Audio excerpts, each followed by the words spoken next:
Fill her up. You're listening to the Gas Digital Network. Hey guys, today's show is brought to you by the Free State Project, the FSP. If you're not familiar with the Free State Project, it's a historic mass migration of more than 20,000 people who have pledged to move to New Hampshire for liberty. Everybody can join, including New Hampshire residents. You can all join the FSP. If you're interested, go to fsp.org/join. A bunch of really cool people. It's an awesome idea. They chose New Hampshire because it's got a long tradition of a culture that appreciates freedom. If you're into guns, they have very good gun owners' rights in New Hampshire. They have a constitutional carry and the Castle Doctrine. There's a lot of gun clubs. This has led to New Hampshire being the third safest state for violent crime, number one lowest for property crime, and it has the lowest homicide rate of any state in the union. The Free Staters are some of the coolest people I've ever met. I'm going to make sure I get up there this year. You should check them out. If you want to join, it's fsp.org/join. All right, let's start the show.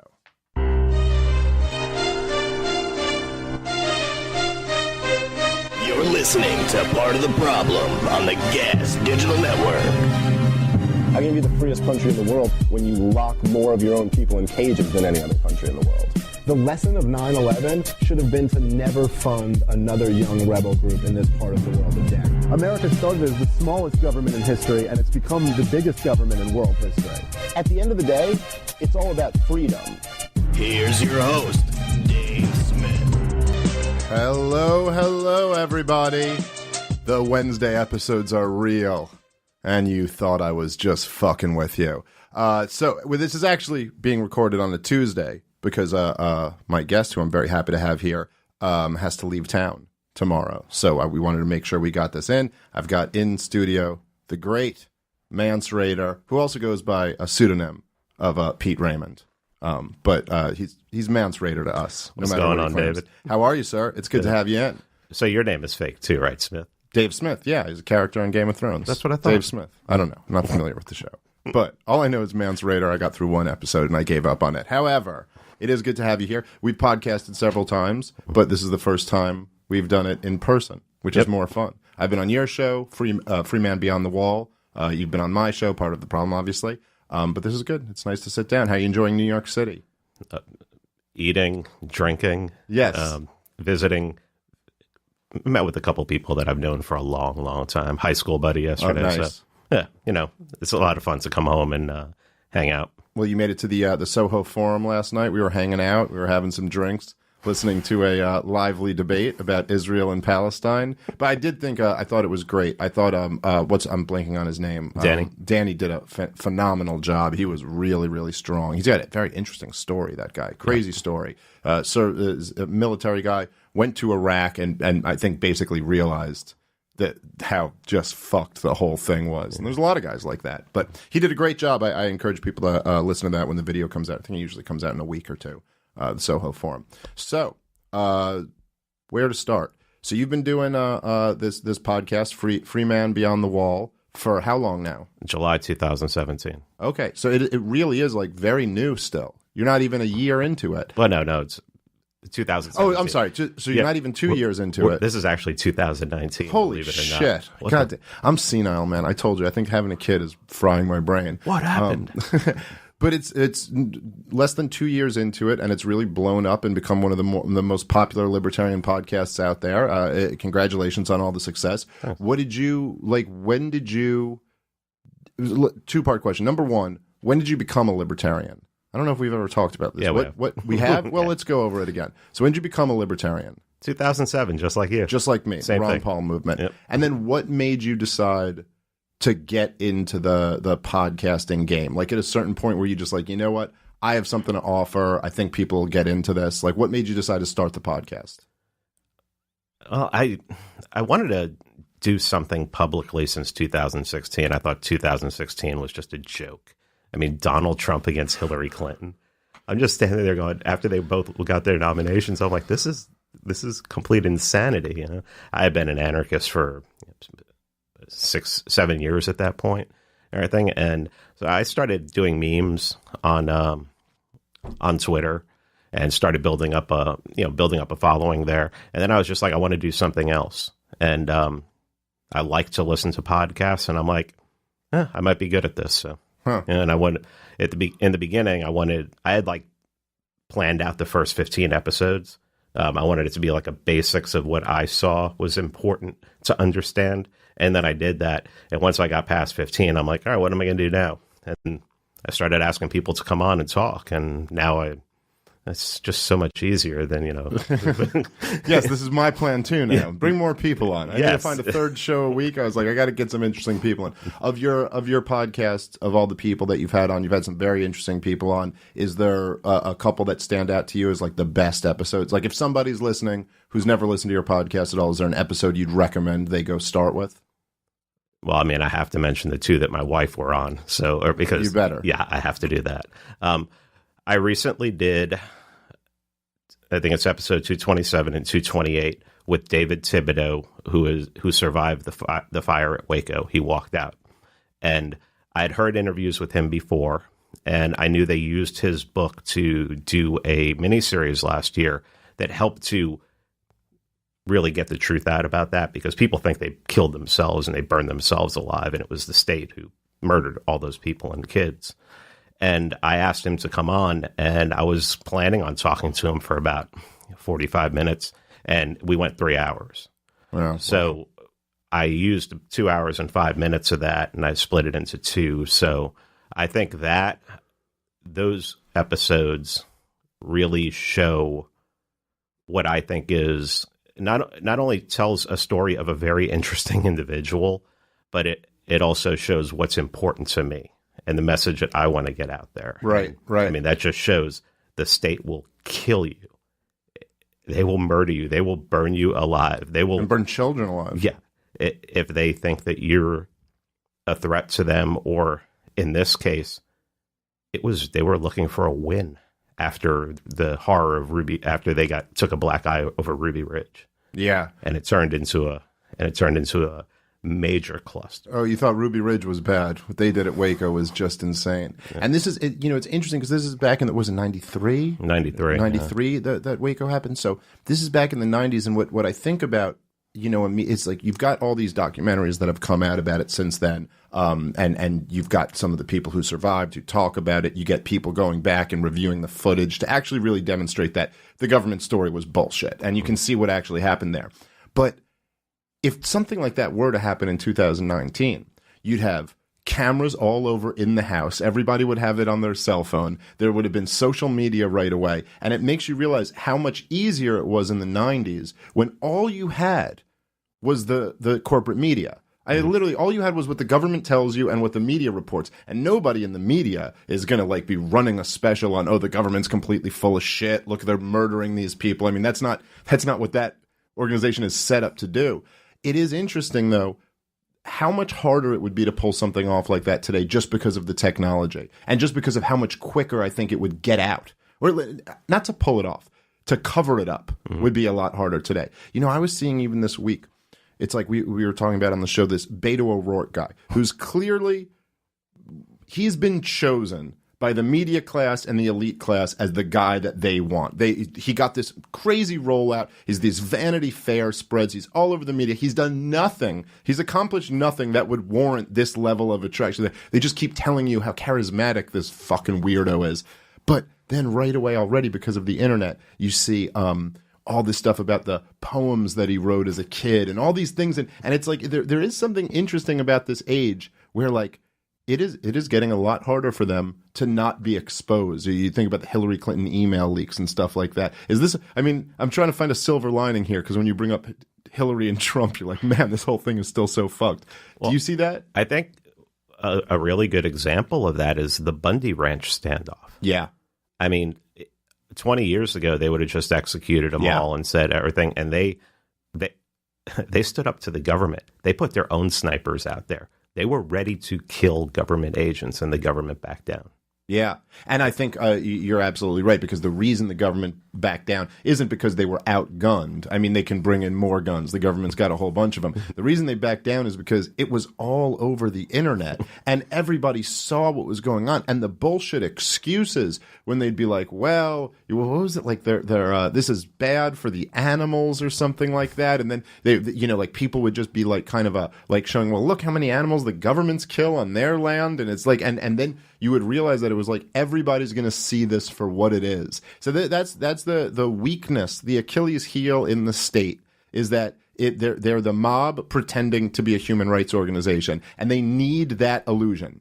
So if you pull that back and people just see them for what they are, then that's a big problem for them, and they're very well aware of that. That's why they do all these things like why the fuck do you think if you look back at the 2016 election, right? Forget Trump getting in it. That was outside of the script. Rand Paul, I think, was a guy who they did not trust and did not want to get in there and win. But pretty much everybody else is the establishment. There's really no difference between Chris Christie and, Jeb Bush or Marco Rubio or all these guys. So you go, so why do they run all of them? Why don't they just run one of them? Well, it's very important that they present the illusion of there's a democracy going on here. You have all these wonderful choices. I mean, you could go with Mitt Romney or John McCain. You have so much to choose from. Two different guys who will appoint the exact same people, sign the exact same laws, do the exact same, like everything would be exactly the same. But they need the illusion that there's a democracy here. There's all these different people competing. And I think with that Bundy thing, they got scared. That they were like, people are going to see this for what it is. We won't be able to tell them it's Waco where, they all committed suicide, because we know it's clear these guys aren't committing suicide. They're tweeting. There's videos of it on Facebook Live and stuff like that. So, yeah, that Bundy one was a good example, although I guess one of them still did end up getting killed, right? Yeah, that was when everything moved to Oregon. Mm-hmm. And they basically, there's footage of them he got out of his car and put his hands up and they executed him. Yeah. So they'll still do it. Don't get it twisted. But it is interesting to see where it's moving. What do you think? As we look at the political landscape, what do you think going forward? I know you like me joined the Libertarian Party after Tom Woods and everything that the guys at the Mises Caucus were doing. Do you think now that Bill Weld is left? Thank God. I think he realized that he just couldn't pull it off. He wasn't going to win the Libertarian nomination.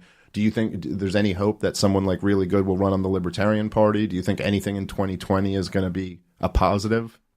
I would hope that, I don't care about getting elected. I care about getting a message out there like Dr. Paul did in 2008 and 2012. No one's going to be able to get in there and change anything.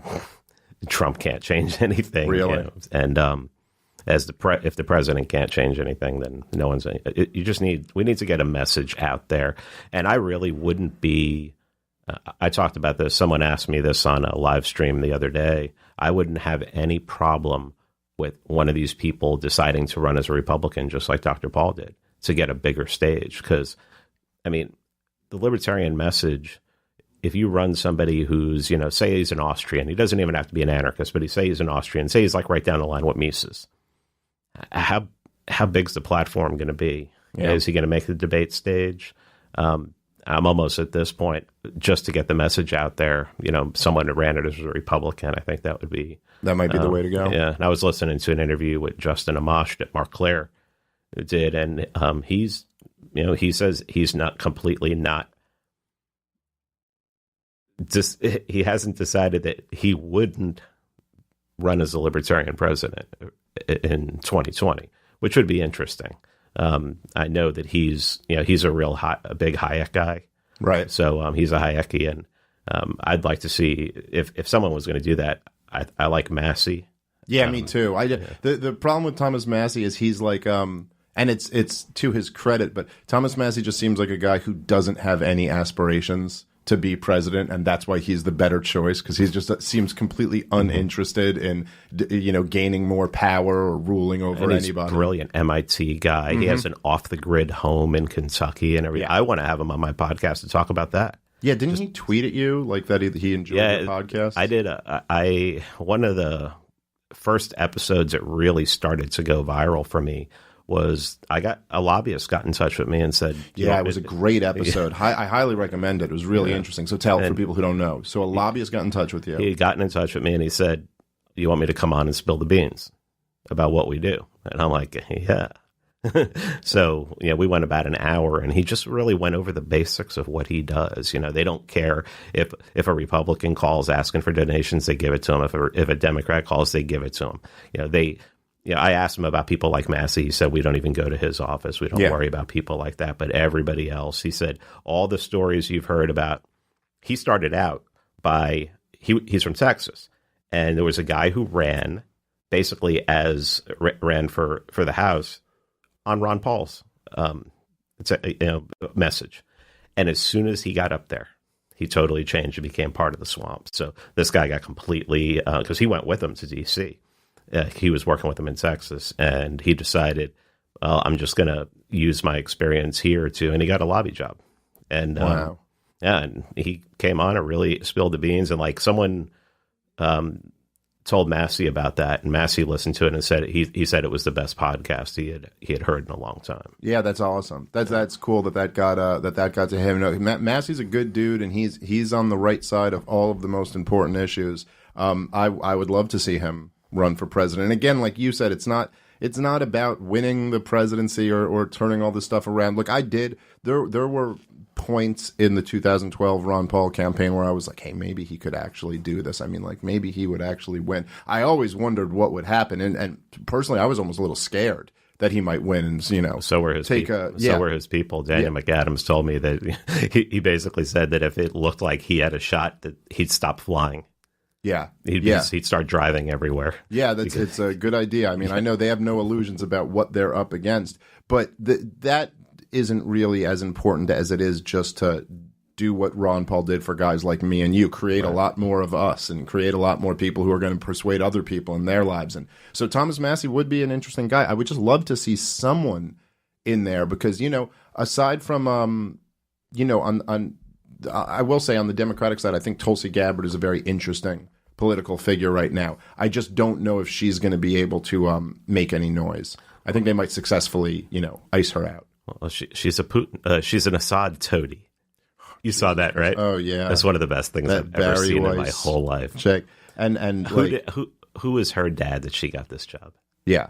I don't know. Probably somebody. All right, let's take a quick second and thank our sponsor for today's show. One of our new sponsors, awesome product, dhmdepot.com. I've been taking this stuff. It's a miracle for hangovers, okay? I love the Dicetin. You take 2 of them before bed after you've been drinking. They've got electrolytes and DHM. You wake up ready to go. I'm telling you, they take the hangover away. Highly recommend them. You just pop 2 pills. And a lot of people have told me before you got to chug liquids before you go to bed. I never end up doing that, but I can pop a couple pills, no problem. I used to get really bad hangovers. It was a problem, and these guys at dhmdepot.com have solved that for me. Listen, if you want to prevent hangovers, you want to protect your liver and your brain, you want to not have wasted days the day after you were drinking, I'm telling you, this stuff works. And if you're taking them after a typical night drinking, you're going to wake up good to go. So, don't lose another day to a hangover. Go to dhmdepot.com and wake up ready to go. That's dhmdepot.com. And if you use the promo code POTP10, you're going to get 10% off. Highly recommend the product, dhmdepot.com. All right, let's get back into the show. It's also, Barry Weiss, it's a lot of times these people kind of rise to prominence on the cultural front. And she had written a bunch of stuff about the Me Too moment that was very reasonable. So she was like, hey, I'm this left of center person. I think, we have a problem with sexism and sexual harassment, but we're going crazy with this Me Too moment. We're ruining people without giving them a fair hearing. And so a lot of, let's just say, more sensible people were like, okay, great. That's really wonderful that you're taking this on. And then the foreign policy stuff just gets kind of sprinkled in there as an afterthought. But obviously you can't go with this Tulsi Gabbard. I mean, she's an Assad. It reminded me of, what's her name? And who I said people have given me shit because I've been very complimentary of her on the show before. But Christina Hoff Sommers, who kind of is known as a person who challenges feminism and the insanity of whatever you would call third wave, or maybe it's fourth wave at this point, whatever the modern feminism is.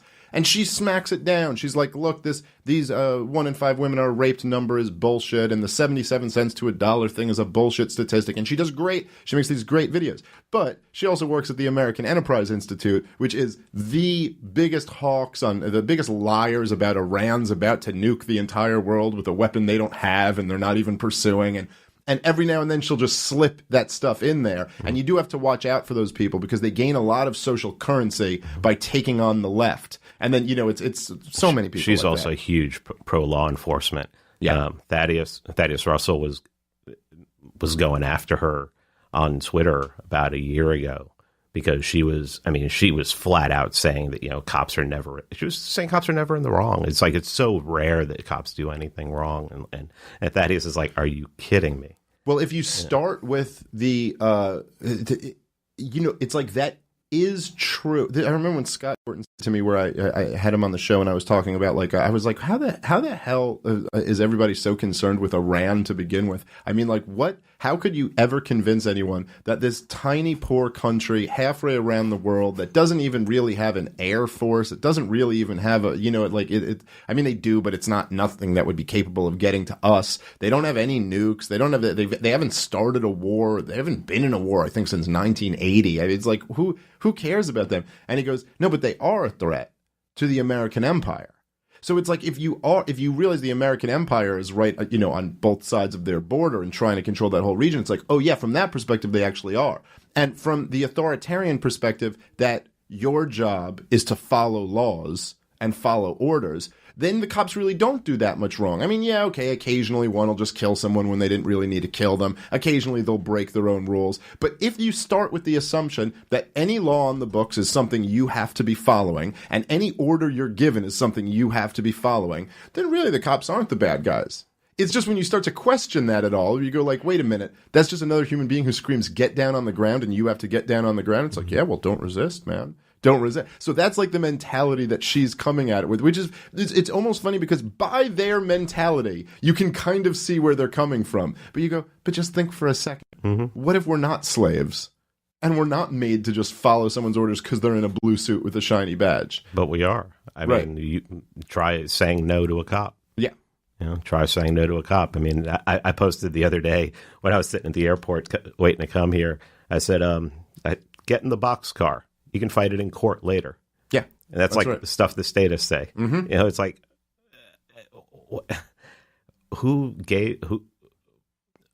how much fear are you living with in your life that you are going to tell somebody that they can have rights that you don't have up into killing you? Yeah. And kidnapping you. I mean, I had another tweet, I think right after I tweeted that one, I said, you get arrested, said this is the kind of land where you get arrested, you spend 6 months in jail. After you're in jail for 6 months, you can't bail yourself out because you don't have the money.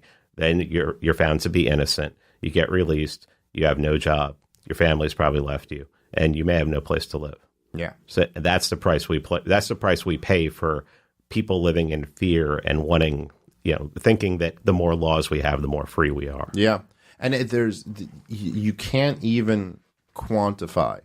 I mean, I think about how many people, because they were brought in for the night, forget even like doing time.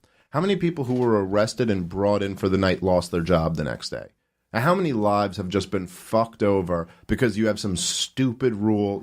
There's just silly little arrests where they just let it go. Sometimes the judge will just literally see you and release you, have a small fine. You didn't have your seatbelt on, and then you cursed out the cop, and they arrest you for disorderly conduct, and they just kind of let you go or something after that. How many lives have been fucked over that shit? And you're released, and a lot of people who are around you will still think you're guilty. You still did something wrong. I mean, if you spend 6 months in jail and then you get released, a lot of people will just think that there's, you got away with something. Yeah. No. So, I mean, not only could it destroy your life, I mean, it destroys your reputation. And if you don't have a reputation, I mean, you're screwed. You got to move somewhere else or do something. Yeah.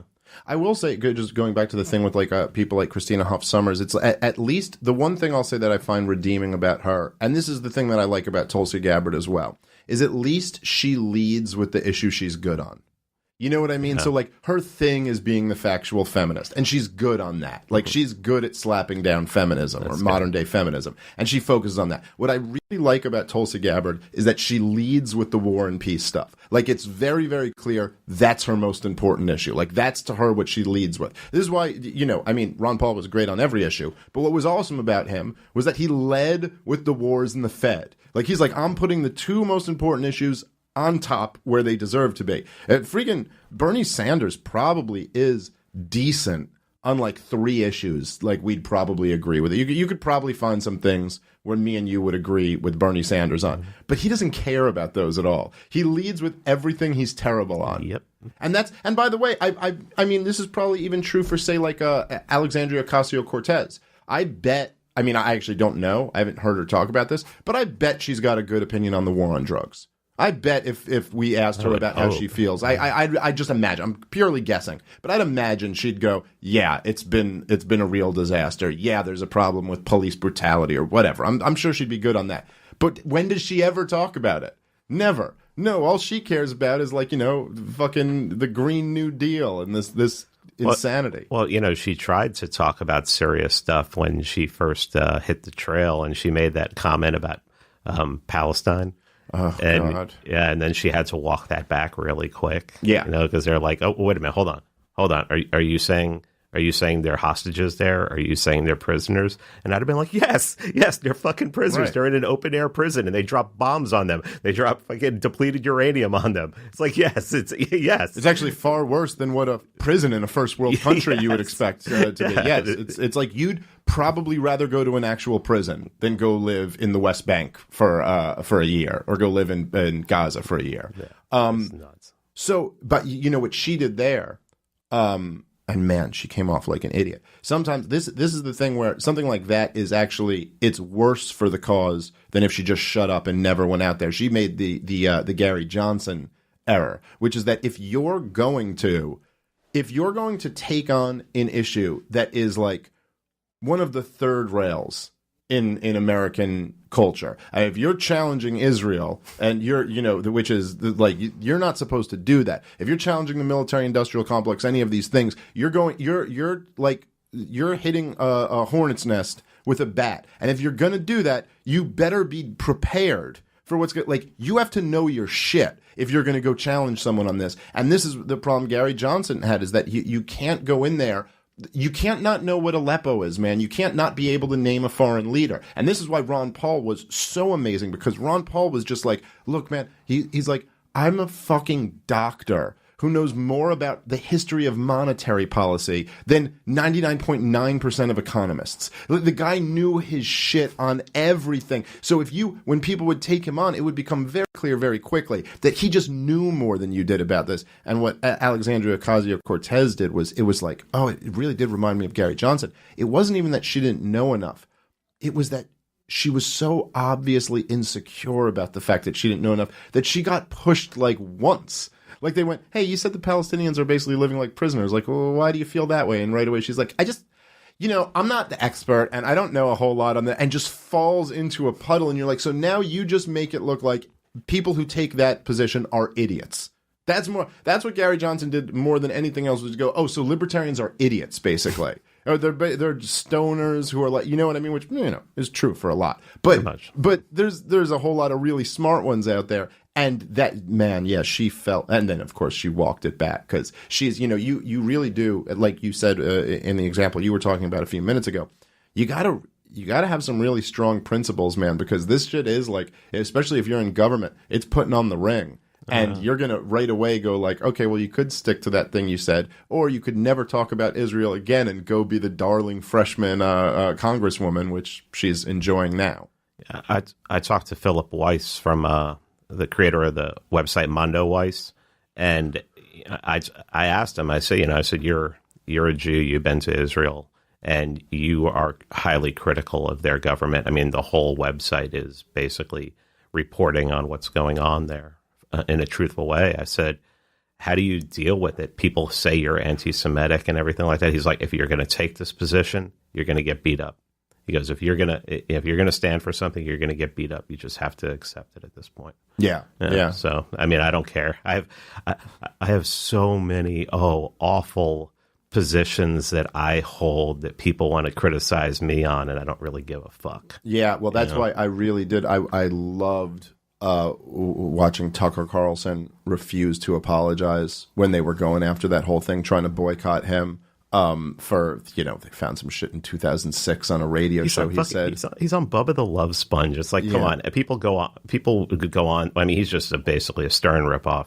But people would go on Stern and they'd say wild shit stuff they wouldn't do. Friggin' Carmen Electra rode the Sibian and friggin' on Howard Stern's show. Yeah. It's like people do stuff that they normally wouldn't do. So but there is something where it's like before we can get anywhere, people have to be willing to say just like, I'm not apologizing. Like, even if you're going to ruin me, I'm not apologizing. I'm not going to be a bitch. I'd rather die like a man than go out like a bitch. So like, or live like a bitch. It's like, so there was something really powerful about that. Not, on this show, we've been like very critical of Tucker Carlson when he, gets it wrong from our perspective. And I really like adamantly disagree with his positions on automation, on capitalism. I think he's way too much of a China hawk.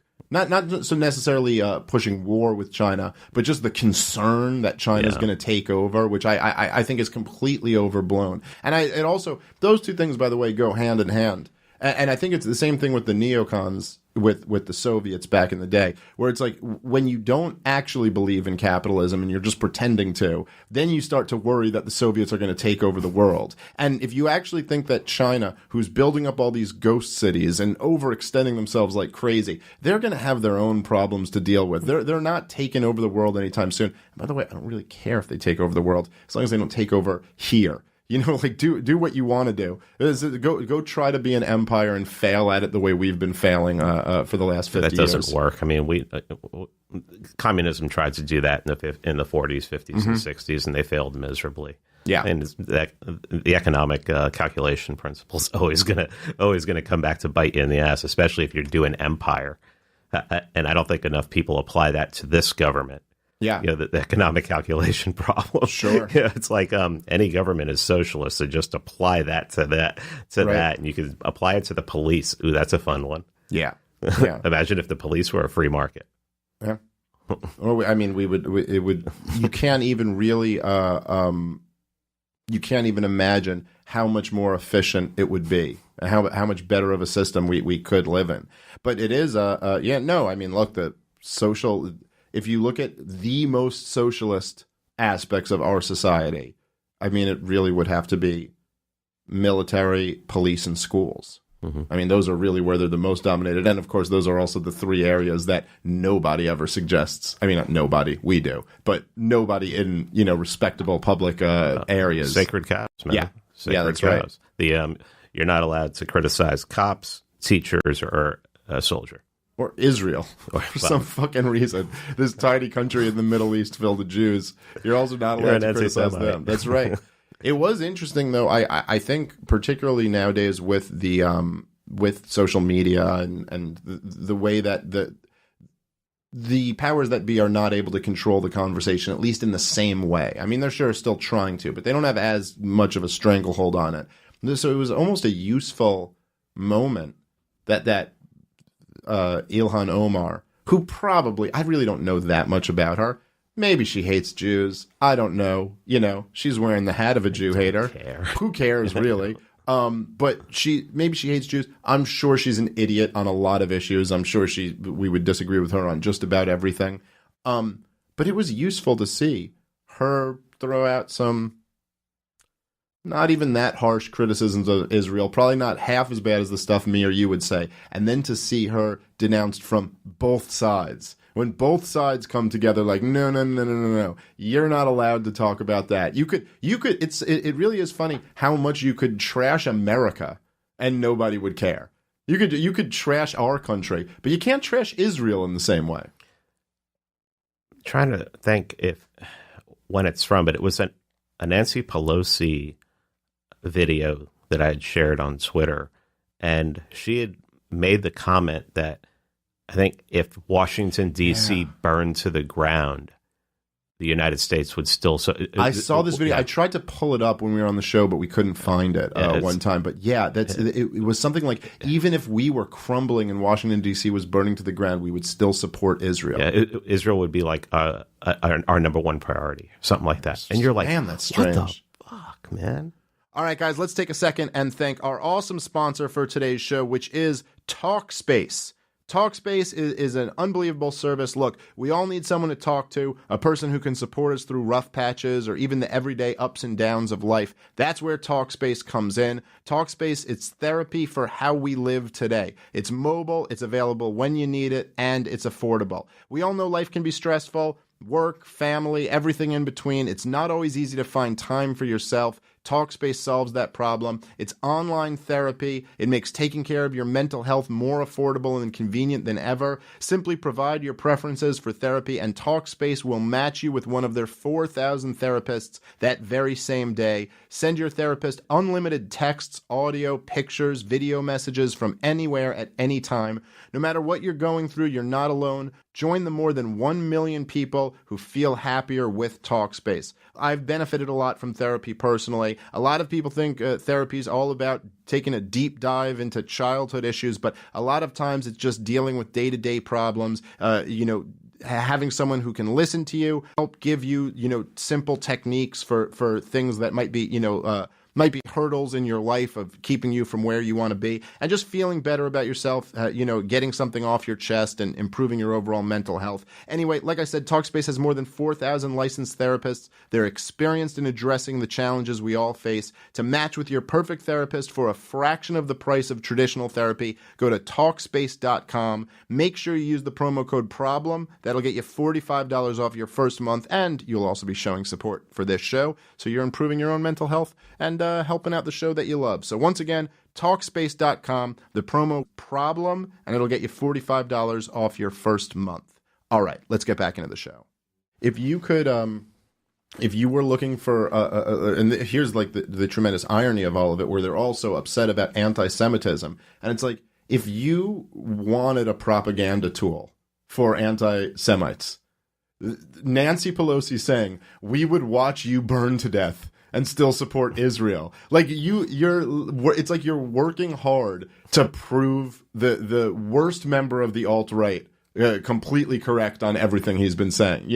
That's the dynamic that I think ultimately is what really holds us back, what really holds liberty back in general, is that there is this symbiotic relationship between these supposedly competing factions that play right into each other, and they inspire people to become the opposite. So in other words, the if you're saying like, hey, I don't like these white nationalists, and I don't want to go down this identitarian road. I'm kind of an individual, like an individualist. I don't want to go into this white identitarian space. I think it's destructive.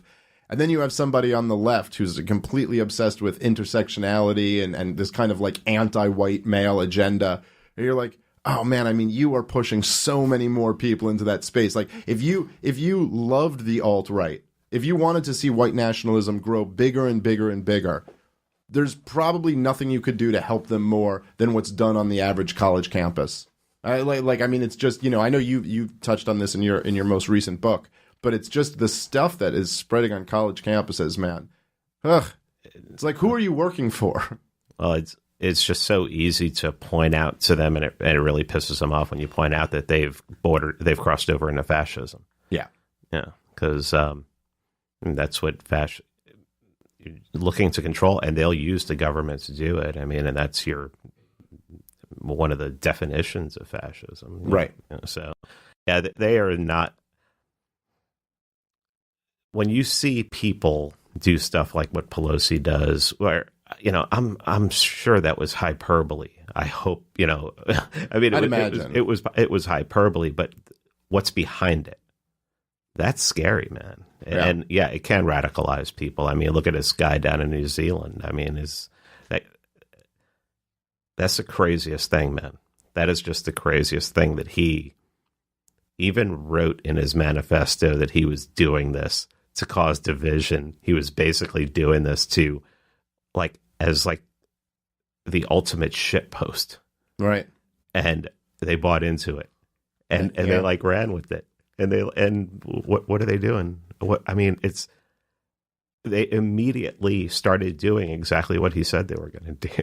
It really is. It's beautiful. I mean, the guy was a complete lunatic, but he probably understands the culture in the United States better than 95 to 96% of the people who actually live here. Well, there's something truly like so dark and ironic about the people who claim to be the most concerned with white supremacy, who are, it's like if you actually had a healthy concern for white supremacy, stop poking the bear so much.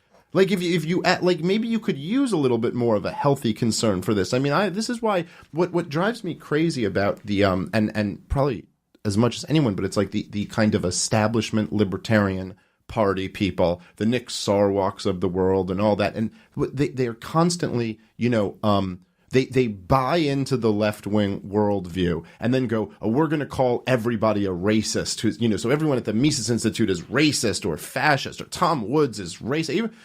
Sure, you can never find him actually saying anything racist, but there you go. He's just and they kind of go after that. And you're like, okay, so if you're so opposed to racism, how about the left wing racism? How about like the anti-white male racism, which is dominant everywhere? Why don't you spend a little bit of time going after that? Spend 5 seconds. It's like, oh, you don't want to take that because that's an uncomfortable, dangerous position. That then all these people who are the biggest enemies of liberty may not pat you on the head afterward. Like, who the fuck cares about getting those guys? And if Nancy Pelosi and people like that, if you're really concerned about white supremacy, like this is a big threat to you, maybe the Speaker of the House shouldn't be out there talking about how her grandson wishes he had brown skin because his white skin is so terrible. Like, you do realize you guys are the ones creating this, right? Anyway, there's something really disturbing there. It's very interesting that in the West, like I had a guest on recently, David Gornowski, who studies mimetic theory, not meme theory, but like mimetic theory, which is basically mirroring. And he pointed something out to me that I thought was really interesting. He said that if you're in Indonesia and a group, say an alt-rightish pro-Indonesia group, rises up and goes into the streets and starts protesting, and then a more liberal group goes out there to fight against them, nobody in that country is taking sides. They're telling the military and the police to take them both down. He goes, but there's something about the West where they want to choose sides, where Trump says there's good people on both sides. That drove people crazy. In Charlotte, well, no, there's really bad people on both sides, but they won't they have to like pick a side. What is it about this country where you have to pick a side? Like both can't be evil. Right. It's almost like you're admitting that you're like, if somebody out there shares your ideology, to criticize them, you're criticizing yourself. Yeah, there is something about that dynamic which is very interesting, and there's always got to be I think there's probably a lot of factors that go into that. But I think there's something about being such a militarized country where that's always the justification for military is that, well, there was team good versus team evil. This is a big part of why you can't get into, or at least they tried. The cat's pretty much out of the bag now, but they tried for years to bury the crimes of the commies. And a lot of that is because World War II is this narrative that must stand. And it was good guys versus bad guys. The Nazis were the bad guys. We were the good guys. And if you're going to justify dropping a bunch of bombs on people, real living, breathing, thinking people just like me and you who are just getting slaughtered, and you're going to justify that, it's really got to be their team evil. They're evil, we're good. And that dynamic has to always exist. There's the good guys and the bad guys. And if you just start to sit back and even if you were to go like, well, what if they're like 99% bad, 1% good, and we're like 99% good, 1% bad? Then all of a sudden you got to start looking and go like, man, we slaughtered a lot of people. in World War II. A lot of innocent people got killed. Even if just 1% of them were good, that's a lot of innocent people. Oh, man, we nuked the shit out of Japan, like, after the fucking war in Europe was Germany, over. man. We just slaughtered there were whole them. towns that they just wiped out. It's unbelievable to me how much, like, and this is why people today, even, you see it all the time. Last night at the fucking debate, all the time, when people will talk about, he was talking about how the Palestinian movement has to be defeated in order for there to be peace. And it brings up, Japan and Germany, we had successful regime change there. We were able to bring them back into the fold of the world community or whatever. And it's like, you're skipping the middle there. What do we have to do in order to do that? Okay? What did we have to do? We had to start firebombing cities.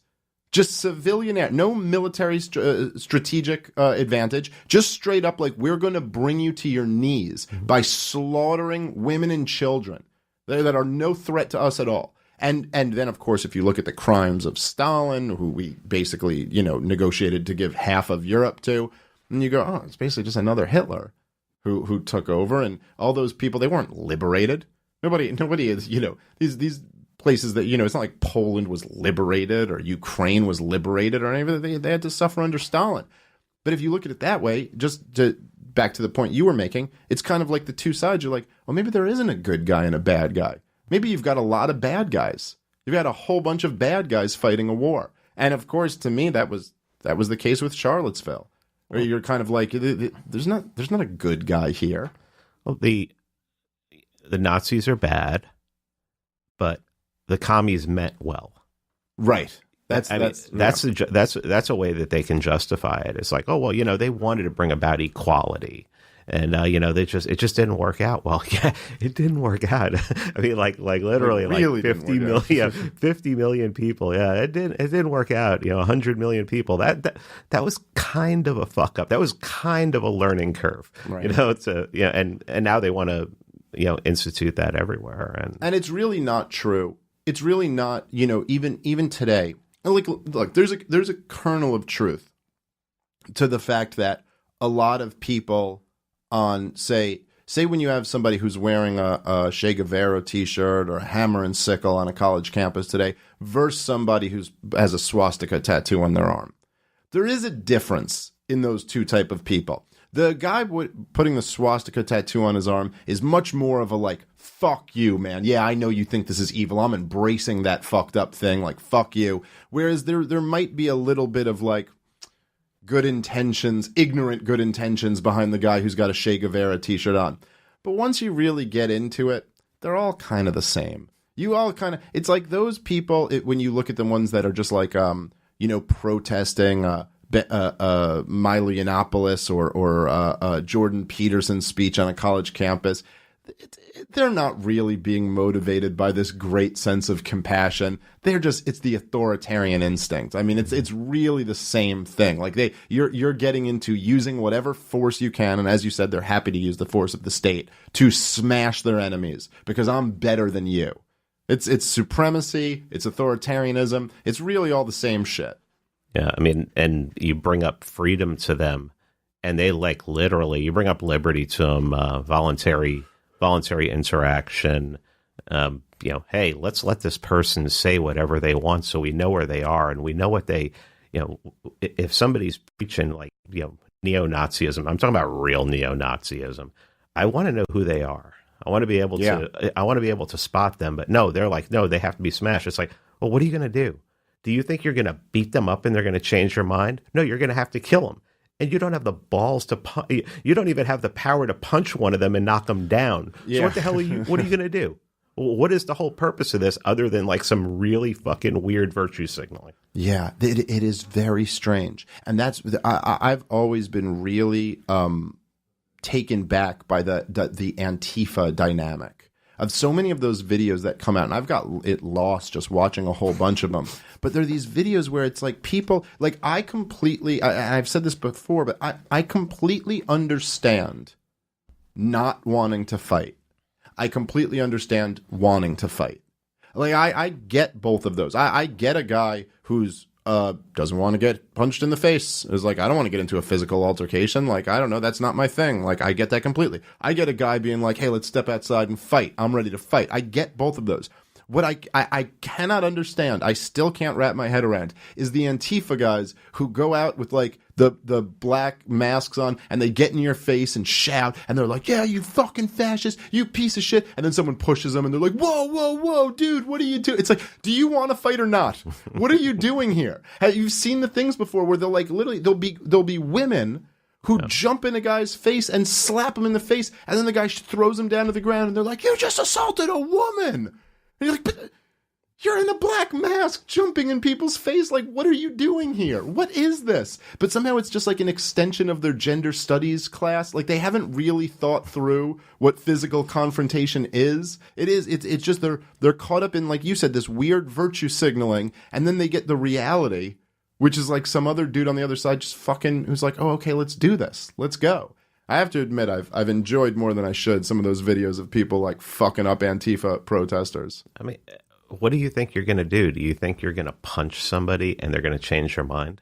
Yeah, really. You know, you're going to kick the shit out of them. You're just going to get them more upset. Well, that's right. You're literally going to have to kick, you know, if you want to change, if you think the world needs to be changed, you're going to end up having to freaking kill them. Yeah, and I will say I had much more of a problem, and this used to drive me crazy when it was first going down because it was such a like thing. Like you said, when Trump basically said that there were bad dudes on both sides, and you had some fine people on both sides, and this was like that was basically the proof that Trump's a Nazi to like half the country. It was like, that's it, you know, there it is, he's a Nazi. And you weren't allowed to say this. I remember saying on SE Cup show at one point when they used to let us do our own stories at the end of the panel, they stopped letting me do that. Because right away they go, the producer at one point goes, they go, Dave, you can't talk about Yemen every single episode. And I was like, well, I thought I get to pick the story on my segment. And I was like, well, more dead in Yemen. They're like, Dave, you're bumming us out here. So whatever, you know. Anyway, but I talked about at one point the Antifa violence, and I was like, there's this borderline terrorist group that shows up anywhere anyone wants to have a pro-freedom demonstration or anything right-wing. It doesn't have to be a white nationalist event. They show up everywhere, and they're assaulting people, and they're shutting down free speech by using violence. And then the woman next to me goes, and now it should be mentioned that nobody, because basically everyone at the panel agreed, like, yeah, these guys are not, like, Antifa's bad. We agree. And then this woman said, this left-wing woman, she goes, now, just so it's clear, nobody here is equating fascists to anti-fascists, because of course the alt-right are the fascists and Antifa are the anti-fascists. And I was like, no. I am equating them. I hope this is clear. I am equating them. If you walk around with a hammer and sickle on a flag and you're shutting down free speech violently, I absolutely am equating you to the fascists, like in every sense of the word. And truthfully speaking, they were worse. They were worse than the alt-right. I mean, like, look, the alt-right guys, even in Charlottesville, as much as I disagreed with a lot of the stuff they were saying, they got a permit to go and speak and do their thing. They weren't going around trying to shut down other people's events. They weren't assaulting people. I mean, that woman tragically got killed in the craziness of all of it. But it's not like there was a Bernie Sanders rally somewhere and the alt-right guys are showing up with bike locks and hitting people over the head with them. They're preaching their dumbass ideology, and they want to do that. So, like, okay, go do that. But the Antifa guys were actually, and still are, openly like, we're threatening free speech. Like, if you go somewhere, someone as fucking boring as Milo, who doesn't even say anything that interesting or provocative, he's just like, it's just the way he does it is just provocative. You know what I mean? Is just like, I don't know. It's like some fucking... He used to say stuff that was pretty provocative and everything, but he just, calmed down a lot. Yeah, Yeah, he used to say some pretty crazy things, but, even he was like, I just really got to scale this back and everything. Yeah, he sure did. Well, they really came after him. They really did their best to unperson him because he was getting huge. Yeah. He was getting huge. He's, where is he now? It's like, it's insane. He put up a Patreon page, and it was up for 14 hours. And they had it taken down? Yeah. Ah, jeez. But... What do you think about all that stuff? Because that is, it's one of those issues where I think we libertarians lose a lot of people who would be, like, I'm always concerned about these issues. And it's also one of the reasons why I try my best to, even while not endorsing any statist, activity, I try my best to talk to people who are concerned about immigration and like understand their concerns. I also try my best to talk to people who are concerned about social media banning and be like, yeah, this is a problem. I get your point here. Now, I'm obviously not, it's always easier for someone to come with a statist solution. To go, I'd say we regulate the social media platforms and we don't let them kick people off who are right wing. Just let the government write these rules that says you can't do that. It's a free speech issue. You're a public utility or whatever the plan. That's always more. That just sounds like, boom, I'm saying I can solve the problem. There you go. But there is something, if the libertarian response is just, well, they're a private company, they can do whatever they want, which is true. But let's not ignore, there's something really fucking scary where we live in this world, me and you exist in this space where it's like, okay, I'm never going to get my own show on a cable news channel. I've just said too much wild shit. I do too much offensive comedy. That's never going to happen. I'm fine with that. I can just build up this platform and I can make my money and have my career this way. But when someone like Milo Yiannopoulos, it's not just like, oh, we're not going to give you a show on HBO. We're not going to give you a show on Fox News. We're going to ban your Patreon account. When they're conspiring against Alex Jones, where in the course of a week and a half, you're gone from Facebook, Twitter, iTunes, PayPal, Patreon, that we can just unperson you now in this digital world we live in. Personally, that freaks me out. What does it? What are your thoughts? I mean, I have a Patreon account, and they haven't said anything. I guess I'm not drawing enough attention or whatever. But I think Jeff Deist, who's a lawyer, talks about how that people, if they use tort arguments, that they could sue them. And the reason he says that is fine is because that's the kind of thing you would do in a libertarian society. It's something that an action you could take if you thought that you were being conspired against, or somebody was just basically interrupting your income stream because they disagreed with you. So I really haven't given much thought to that, but his idea makes sense to me. It would just take a bunch of a few lawyers would have to go in and figure out how to do that. But I mean, there's really nothing we can do now. I mean, I hear people who are quote unquote conservatives and constitutionalists, wanting it to make it a public utility and have it be, regulated. And I mean, you're not going to, whenever people call for regulation because they think they're being wronged, that usually backfires against them. Yeah. Well, if you're going to put, if you're going to put the state in charge of making these decisions, oh man, efficient. Look out. And not just the inefficiencies, but you're actually, who do you think has more of an interest in shutting down anti-state rhetoric than them? So it seems to me that would almost certainly make the situation worse. But I do think I think it sucks. I don't know how else to say it, but I hate seeing people, even people who I don't agree with on everything, but I hate seeing people who I think are interesting people,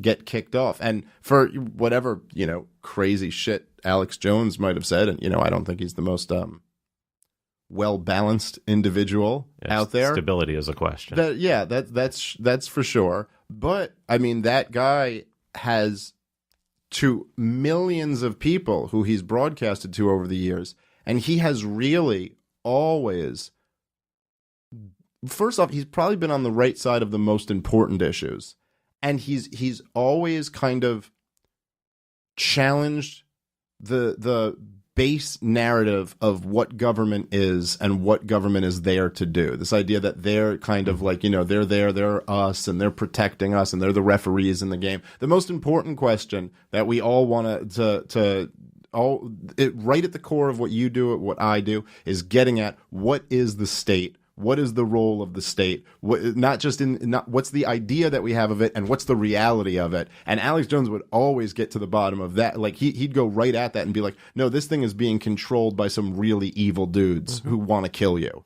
Well, and this, I'll do this as sort of a segue. I catch shit over my borders position because I don't care. If it was up to me, you'd build a border around Texas and Georgia to keep people from coming in there. Right. Because I live in Georgia, New York, Illinois, California. It's the most popular license plates I see moving into there. A Republican governor just lost by a hair there to a black upstart who they say, oh, she's such a, I mean, she was an intern at the CFR, the Council on Foreign Relations, and all. I mean, she's an insider. Right. Well, barely. Beto almost beat Ted Cruz in Texas. All these people who, and all these ANCAPs, I love these ANCAPs who, when they start making border arguments, all I hear in my head is vote Republican. Right. Because that's the progression. The progression is, we got to just vote Republican. That's what you want. Just say it. Admit it. It's fine. Go hang out with Liberty Hangout. That's fine. Do what you want. Leave me alone. But from a 10th Amendment perspective, a constitutional perspective, a libertarian, someone who would still be in that, you want to shut the borders in Texas because Texas is slowly turning blue. If Texas turns blue, you realize your Republican friends, these Republicans who believe so much in freedom, they're never going to get elected ever again. Yeah. Because the Electoral College just went poof away. Yeah. No, look, and that's the way it's headed. I agree with you on the thread of Texas flipping blue. And it's not, I don't vote Republican. I've never voted Republican except for Ron Paul. There's literally the lone exception who I voted for was Ron Paul. But I do get very worried about, because I see a little bit of a glimmer of hope in the Republican base that at least voted for a guy who said the Iraq war was a big mistake. And you go like, oh, okay, well, at least they're a little better. They're getting better in that direction. And they claim to be for small government, even though they never are. Now, a lot of the people in the Republican Party get, they just get fooled. Like they get lied to by these the George W. Bush said a lot of things that we would agree with in the year 2000. He said we need to cut the size of government. He said we should never use the military for nation building. He said all these things, and this helped get him elected. And Donald Trump said a lot of really good things in 2016. A lot of dumbass things. He is Donald Trump. But the idea that the Democrats, who have now become the statists, the socialists, and the Cold Warriors, just get Texas too. I mean, that's it. Then they win every national election. And I do think that, look, I agree with you that a huge part of that is just people from California moving into Texas and voting Democrat. And sure, 100%. But there definitely is something about the Latino vote and that being such a big demographic that's coming in that's also going to serve that same purpose. I believe all that stuff is controlled anyway. I believe they let as many illegal immigrants in as they want. And when I say they, I'm talking about the people who are in charge. I'm talking about the people who run stuff. This all just seems like a distraction to me. I mean, what's going to happen? They build a wall. They're going to have doors. There's going to be gates. Well, even there's going to be. They're going to let in. They're still going to let. What do people think that that's going to stop immigration? And it's just not going to get built. That's the other thing is that so many people said to me. I remember when I would say, around 2016, around that time when Trump came out with his immigration stuff and it was talked about so much. And I would say really, which is, I still think to this day, but I was like, the actual correct solution to dealing with the immigration problem. And this is where I know me and you will agree, but the correct solution, if you wanted to do something to deal with the immigration problem, it would be end the war on drugs and the welfare state. I mean, these are the two things that would really make the problem. I mean, that right there eliminates about 85% of any problems that are happening with immigration. In terms of all the violence, in terms of the drugs being smuggled in terms of people coming here and living on the government dole, we'll eliminate the welfare state, eliminate the drug war, and all of a sudden, there's not this big demand to buy drugs on a black market, cuts down on the violence drastically. People aren't, if they're coming here, they have to work and support themselves. We're basically fine. And the response from Trumpians would be, okay, yeah, Dave, but that's never going to happen. I mean, sure, I agree with you in theory. We should abolish the welfare state. No, they don't. But this is what would be said. Now, maybe they don't. They want to abolish the welfare state for people with brown skin. They don't want to abolish. They don't want to abolish the welfare state for people who are from here. Yeah, fair enough, and there is a lot of that. But I hear it on the radio all the time. I listen to Free Talk Live all the time, and I hear those people call in. And Free Talk Live is the one that's in New Hampshire, yeah, it's right? in Keene, Mm-hmm. and they'll start talking about how we need to abolish. Someone will call in and be like, "Oh, talk about the wall and everything like that," and they're like, "Sure, well, what do you think about just if the welfare state is such a big draw, then why don't we just get rid of it?" And they'll be like, "No, we need it." Well, what's your ideology, sir? Oh, I'm a constitutional conservative. But we need the welfare state.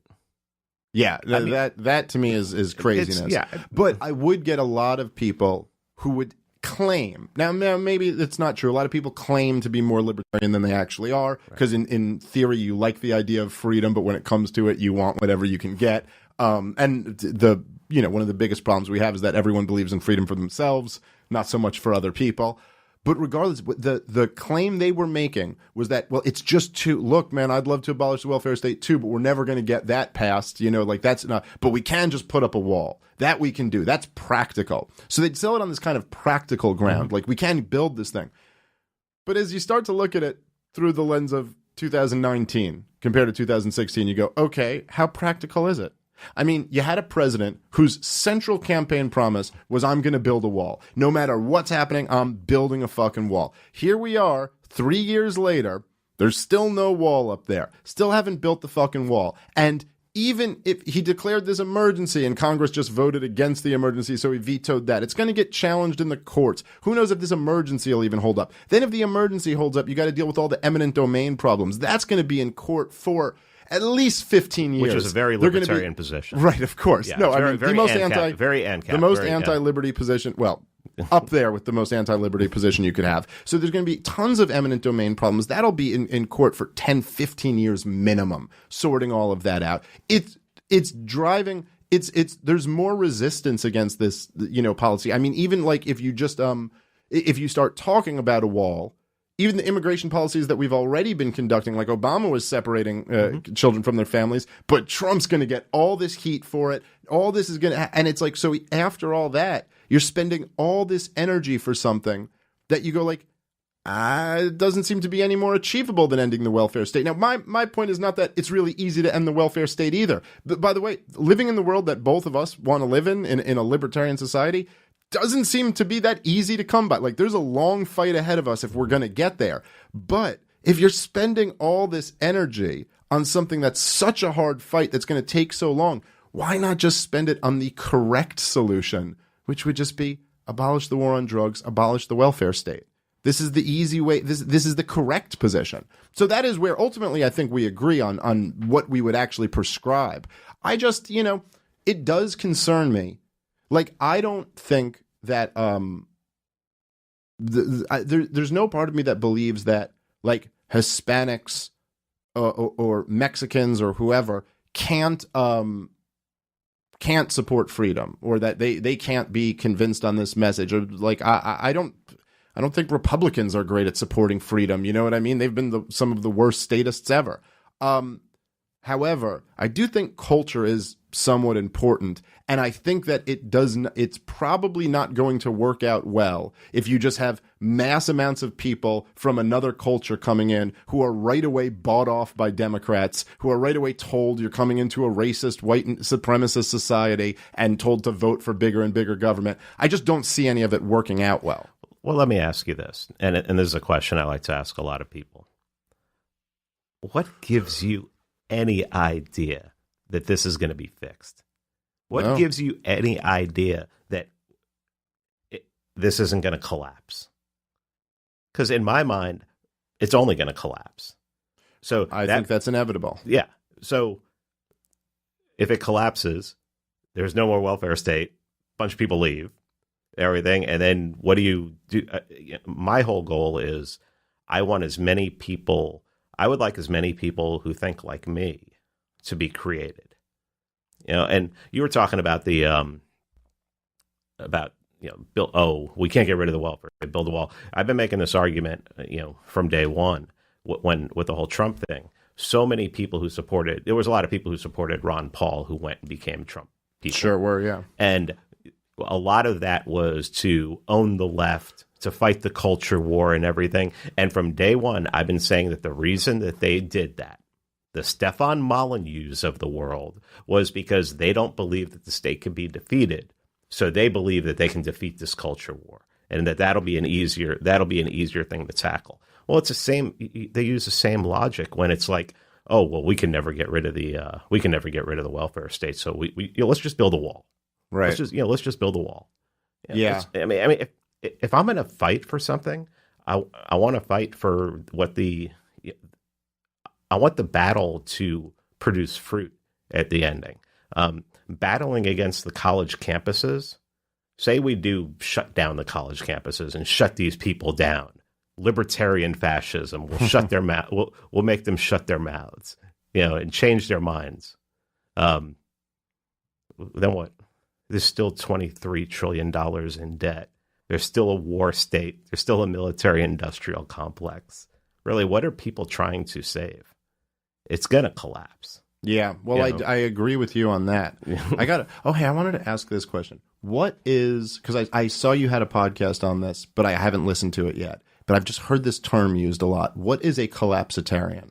That's somebody who believes that it's inevitable that everything is going to collapse. And some people take it to the point where they believe that they'll be living in their neighborhood and they may have to wall off their neighborhood because it'll get so bad that people in the cities won't have food, so they'll be scavenging out there. And then there are just some who like, I was talking to Ron Paul, and Ron Paul thinks the currency is going to collapse. Mm-hmm. He thinks it's eventually going to collapse. If the currency eventually collapses, and here's my one argument against collapsitarianism, is that if they know the currency is going to collapse, the powers that be, they'll have something in place to replace it. They'll have something to kickstart it. My whole argument against that, the cities are going to burn kind of thing, is these rich people who, the corporatists, the ones who are in bed with the government and are getting rich because they do business with the government.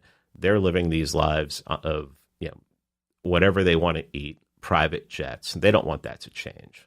Yeah. So I don't see that. I see that there's a collapse coming. And I think it's going to be pretty awful.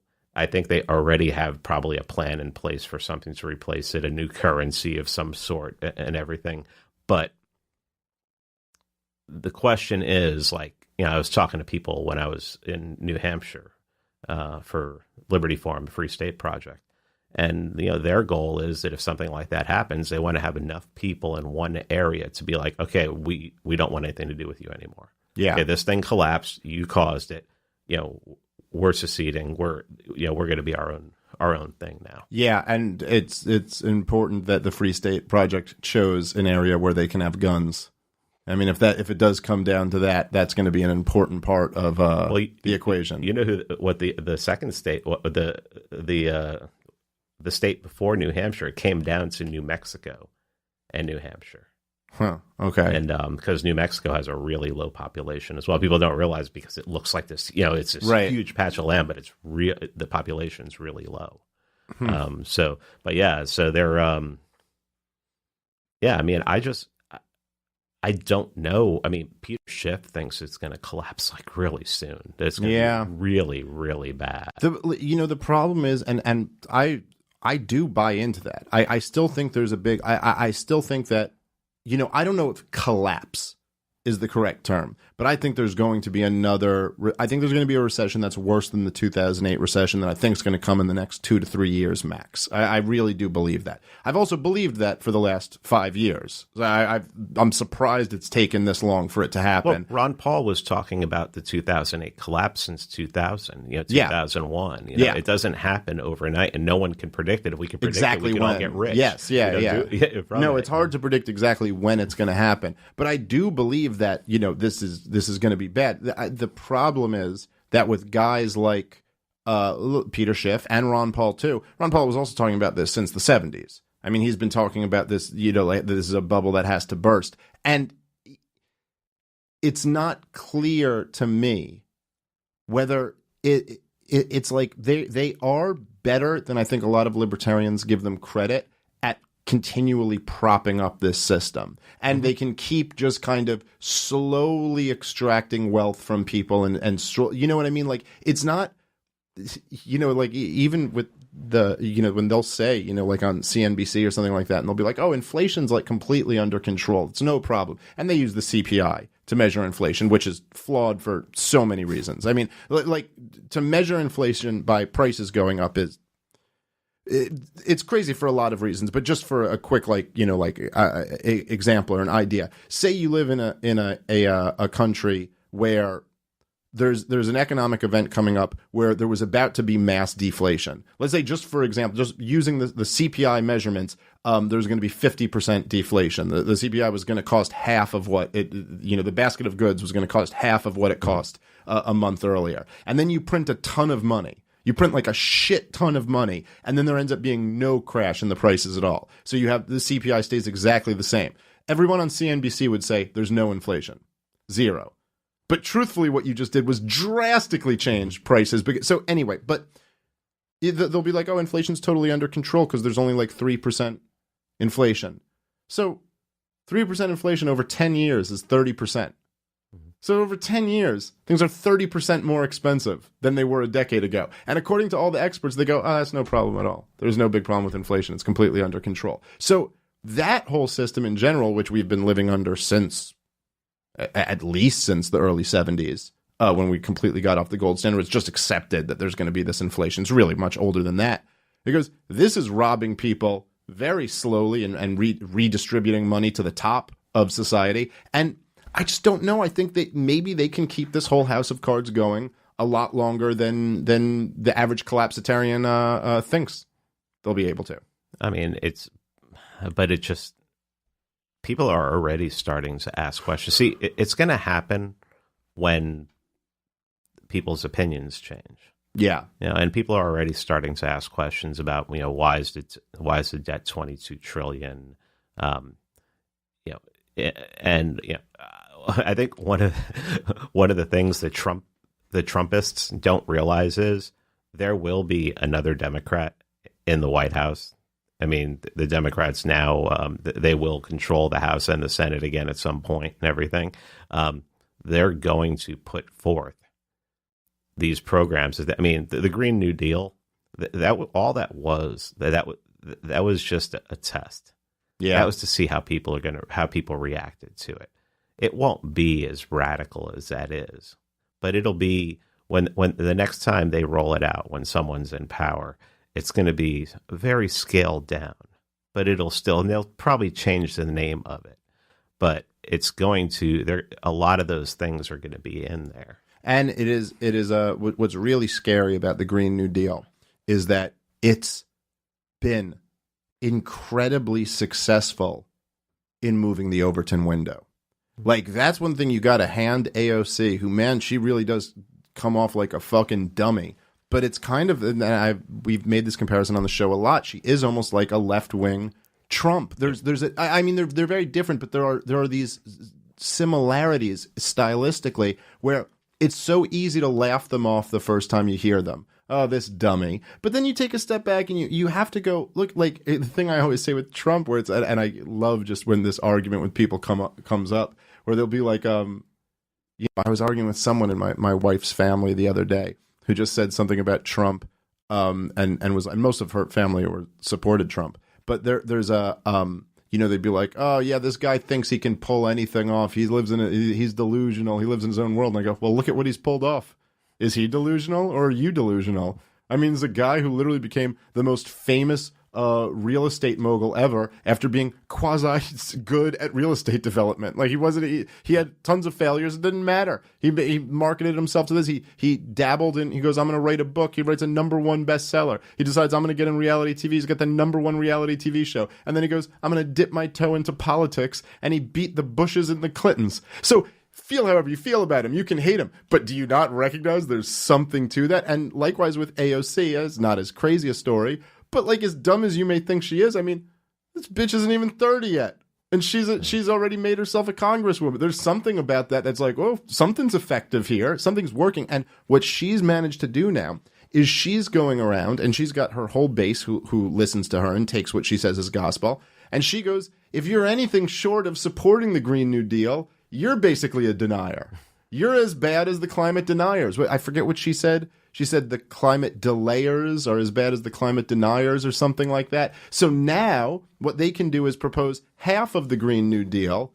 The AOCs of the world will still say this isn't nearly enough. And they've really shifted the Overton window over to here. And the other part of that is you got Trump declaring this national emergency with immigration. How easy is it for the next Democratic president to say, yeah, there's no emergency there, but here's an emergency. The world's going to end in 12 years. Mm-hmm. So now we got to at least put in X, Y, and Z. And I do think that if right-wing, it seems to me to be right now, at least the state in America, is that if a Republican is drastically increasing socialism, it's going to be in the name of militarism. If a Democrat is increasing socialism, it's going to militarism and environmentalism. That seems to me to be where we're going. Yeah, I think what we're seeing, and this is another reason why I don't really have any hope for conservatism, quote unquote. Look at the way they're treating Rand Paul for voting against the. Yeah. I mean, they want to talk about the Constitution all day, but I mean, this is so extra constitutional to, declare an emergency. Yeah. I mean, this is an emergency, really? I mean, I thought like Pearl Harbor was an emergency or 9/11 was an emergency. This is your emergency. Why? Because you were convinced, because someone convinced you that was an emergency? Because the average person isn't going to look and go, oh, there's people crossing an imaginary line and they want to go change tires in Arizona. Oh, that's an emergency. So, you need you need government workers to plan to do something like this. And then you need to institute you're probably going to get a new, department out of it, or they'll just add on to another department. Then it's going to be run by government workers. So we're going to have that great government efficiency, and it's going to be a metal wall. And I always said that I would open a store 30 miles on the other side of the wall and sell Sawzalls. Right. And get rich.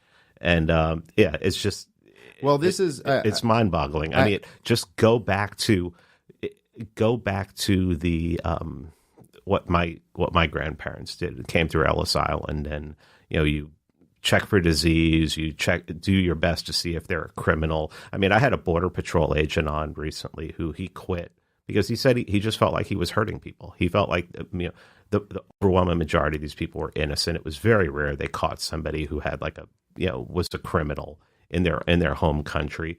And he said, he's heard people say that, you should put turrets up and you should shoot them. He goes, as a Border Patrol agent, one thing that we had to do that cops don't have to do is we had to know the law. They sat down, they had classes with lawyers, and they had to know the law. Do you know what, if you were to compare it to another crime, the crime of crossing the border illegally, do you know what it compares to on severity? No, I'm not sure. Isn't it a misdemeanor the first time? It's jaywalking. Right. Okay. Yeah. I think if you cross it multiple times, it becomes a felony, right? Yeah. But yeah. It's jaywalking. And, if you have a problem with that, then maybe, you should probably see, about getting that, turn it into a felony for the first time or something like that. Because I'm not going to, when I look at something that's actually a crime, I'm looking for a victim. Oh, absolutely. And I don't see a victim. No, and this is quickly when libertarians and ANCAPs turn into commies and start using we, us, and that terminology. Right. And it's it's like, we collectively own the country. And I'm like, what? You own the land on the border? Then go claim some of it. Go homestead it. See how that works out for you. Right. Yeah, I mean, that's my problem is maybe I'm just too logical, where when people start making arguments like this, I hear emotional arguments.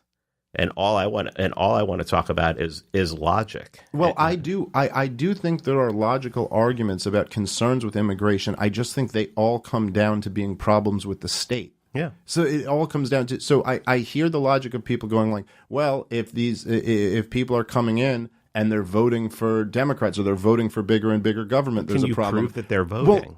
Well, no, but you can't really look. I think there are certain states where there are a lot of illegals voting. To be honest, that is my case. But they're not turning red states blue. No, not yet. Not yet, but theoretically, I'm just saying the red states that are turning blue are that's people from California and New York who are doing that. Well, there's definitely that as well. There's no question that is a fact. It's proven. That's a fact. Nobody can argue that. No, I mean, look, Texas. A big part of the reason why Texas is becoming more and more in play for Democrats is because there's Cal-Exit, Colorado, and they're all coming down there because they're fucking destroying that state with their Democrat policies. However, the real essence of the problem there is democracy anyway. It's democracy and statism. And if people are coming in and they're getting on welfare, they're getting food stamps, things like that, the problem there is the welfare state. If they're coming in and they're and really when you listen to people complain about it, almost every actual logical complaint they'll have will just be a complaint about statism. Mm-hmm. I mean, it's, like, oh, well, now, like, they're teaching, like, half my kids' public school doesn't speak English. It's like, okay, well, what's really the problem here? Yeah. Is that we're all forced into these public schools together, right? It's like all these things kind of come down to the state. And the problem for as it always is that it's just more, the state is never going to be able to solve this problem. That's the truth. And if you look at the bigger problem, let's take the more hardcore, like, the immigration issue, no question, is really what animated a lot of the alt-right. I mean, this is like what really kind of brought it up is it's like, look, the rise of white identity. To me, there were two major factors in the rise of white identitarianism. And it was, one, the anti-white rhetoric of the left. The hatred of white people has become the dominant force animating the social justice warriors, whatever you want to call them, that wing of college activists and Hollywood media. I mean, white privilege, they're obsessed with racial identitarianism. And that, I think it was just a matter of time till you were going to get a response from that, because people naturally like to root for their own team. Mm-hmm. And the other thing is the massive demographic changes that are going on in the country. And people say, and I will say, and maybe some of it is my own bigotry, but I do have some sympathy for people who are concerned about massive demographic changes. I just think that I don't personally really think it's really a biological issue. I just go, okay, there is something about drastically changing a country very quick, and you really hope that there's still, at least, obviously, the country's not nearly as libertarian as I'd like it to be. But things can get worse. They can get worse, and you get concerned about that. I look at a lot of majority Hispanic countries and I go, I think they have substantially less liberty there than me and you enjoy in our lives, and I would like to not lose what we have. However, once you actually get into talking, even if you grant that problem more so than I would even grant it, once you get into talking about solutions, like, well, what do you want to do? I mean, even if we close the border tomorrow successfully, let's say you built the wall, there were no doors, no more immigrants come in, zero more coming in. Guess what? Racial demographics are still going to change. It's that you would have had to do this 40 years ago. It's too late. This is something the alt-right guys have to accept whether they like it or not. I mean, what are you actually talking about? If you're talking about empowering the state to go around and knock on every door and check your legal status, or you're going to empower them to knock on every door and deport every non-white person. Let's say you really get your ethnostaters in there and they're going to we're literally going to forcefully deport every non-white person in America.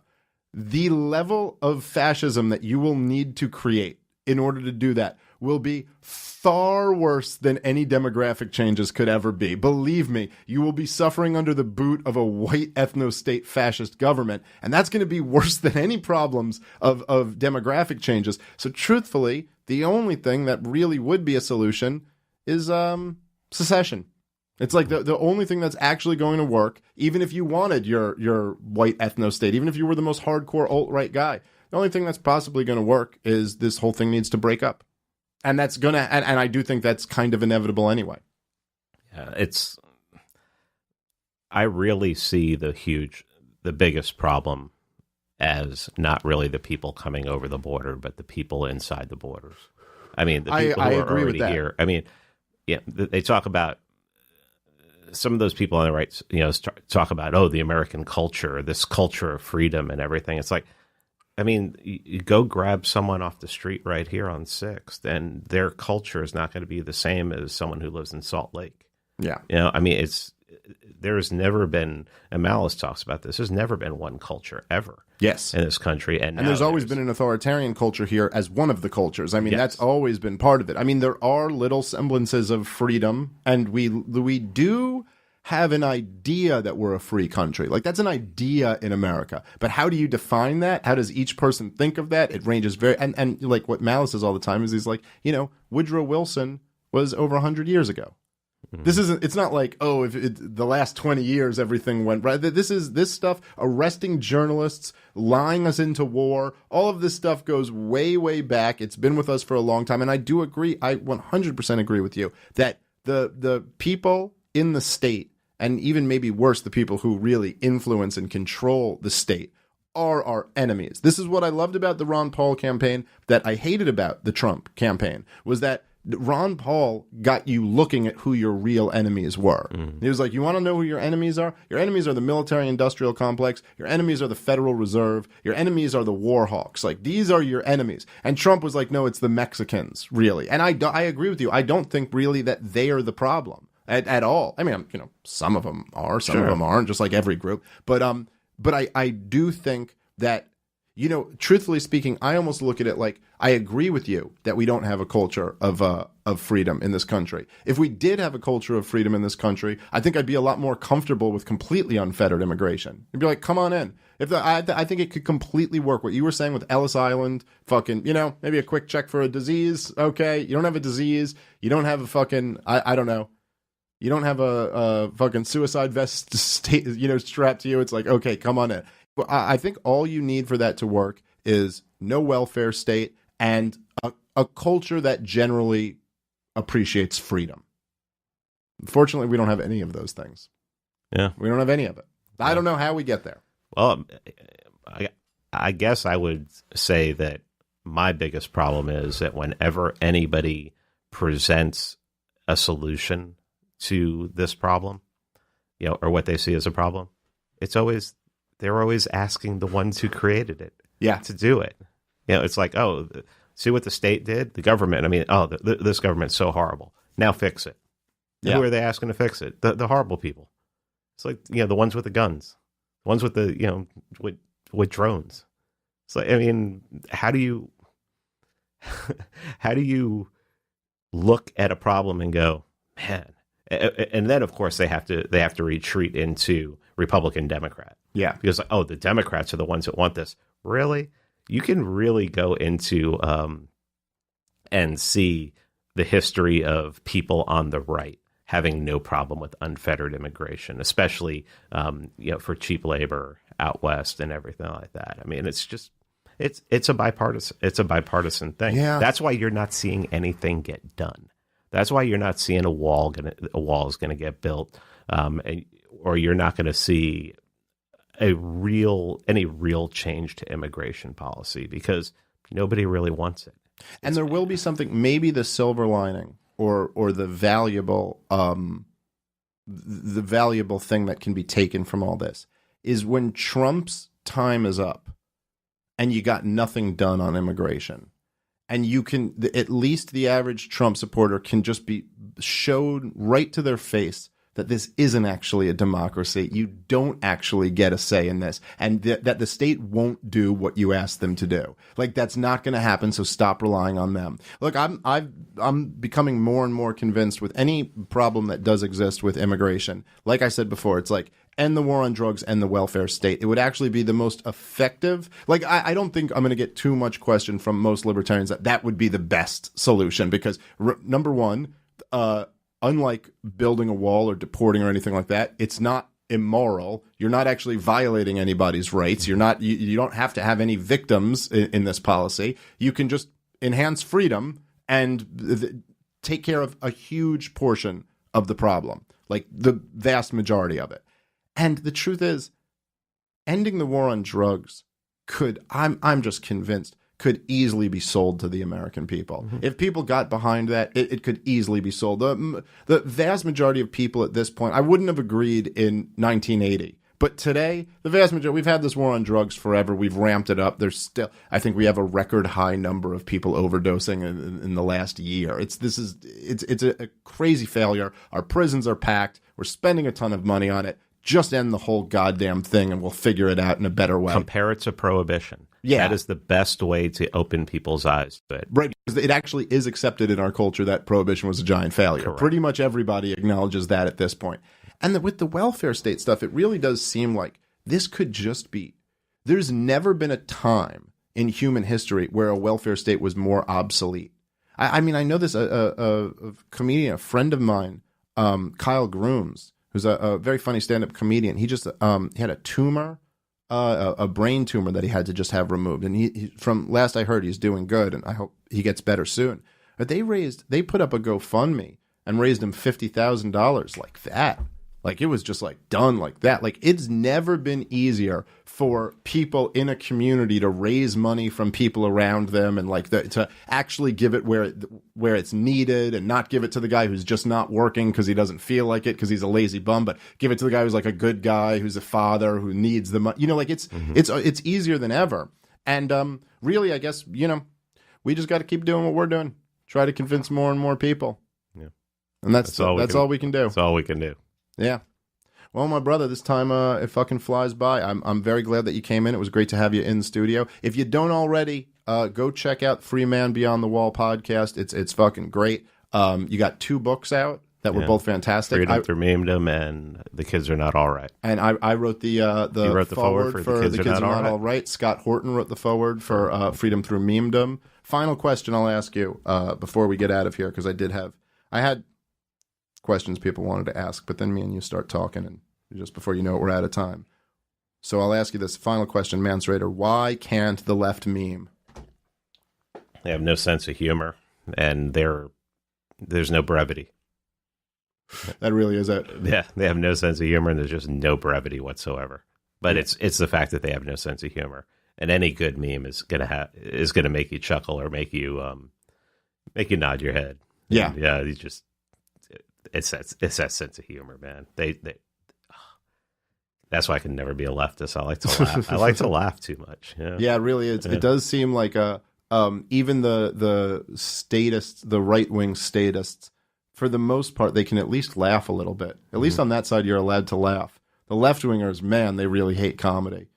Yeah, all the comedy that they like now is that comedy where you don't laugh, you applaud. Yeah, that's garbage, man. Yeah, I've always thought it's because comedy is always inherently it's always pointing out absurdity, and there's so much absurdity to the belief of the modern left wingers that it's just they're like, you're not allowed to do that. You're not allowed to do that. You're not allowed to point out our absurdity because it doesn't. And comedy also elicits an involuntary reaction. Now you can shut it off. I compare it to breathing. You know, breathing's like an involuntary motion, but you can also control it. So you could shut it off and be like, I'm not going to laugh. But if you just allow yourself to, your body will breathe. You can't stop it from doing that. And if you just allow yourself to and you hear a really funny joke, your laughter is going to be an involuntary reaction. You just hear someone phrases something about some absurd thing in the right way, and you go, ah! You go, ha, ha, ha, ha. You have to do it. You can't control it. And they don't like that. You're not allowed to do that. That's their rule. All right. We got to wrap there because I'm over time. But it was a pleasure having you on. I love everything you're doing. Keep doing it, my brother. And next time you're in New York, we'll do it again. Appreciate it. Thanks, Dave. All right. Go follow Mance on Twitter. What's your Twitter handle? The Pete Raymond. The Pete Raymond. Go follow him on Twitter. I'm still calling you Mance Raider. I just knew you as that for too long. So go follow at The Pete Raymond and Free Man Beyond the Wall podcast. Go get his 2 books. Both excellent. All right. We'll be back on Friday. Peace.